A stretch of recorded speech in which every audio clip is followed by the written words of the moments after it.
Sirsi ಸಾಲ್ಕನಿ ಪಾಳ್ಯದ bus ಇಕ್ಕಟ್ಟಾದ ರಸ್ತೆಯಲ್ಲಿ ಚಾಲಕನ ನಿಯಂತ್ರಣ ತಪ್ಪಿ ಬಸ್ ರಸ್ತೆ ಪಕ್ಕದ ಗಟಾರಕ್ಕೆ ಹೋಗಿ ಹೊರಗೆ ನಿಂತಿದೆ. ಈ ಬಸ್ಸಿನಲ್ಲಿ ಸಾಕಷ್ಟು ಸಂಖ್ಯೆಯಲ್ಲಿ ಗ್ರಾಮಸ್ಥರು ಹಾಗೂ ವಿದ್ಯಾರ್ಥಿಗಳು ಸಂಚರಿಸುತ್ತಿದ್ದರು.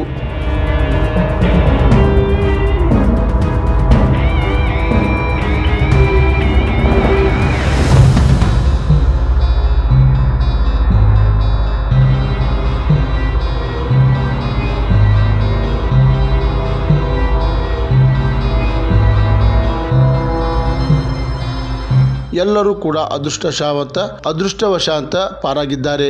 ಇಕ್ಕಟ್ಟಾದ ರಸ್ತೆಯ ಈ ಅಪಘಾತಕ್ಕೆ ಕಾರಣ ರಸ್ತೆಯಲ್ಲಿ ಮಿನಿ ಬಸ್ ಬಿಡಬೇಕೆಂದು ಗ್ರಾಮಸ್ಥರು ವಿಭಾಗೀಯ ನಿಯಂತ್ರಣ ಅಧಿಕಾರಿಗಳಿಗೆ ಆಗ್ರಹಿಸಿದ್ದಾರೆ.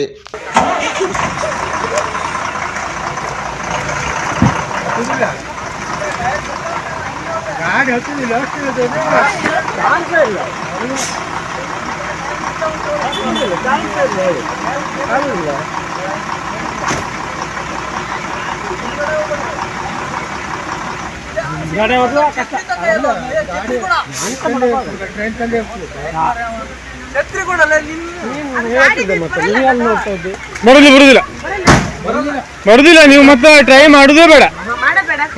ಬರುದಿಲ್ಲ ಹೇಳುದು ಗಾಡಿ ಬರುದಿಲ್ಲ.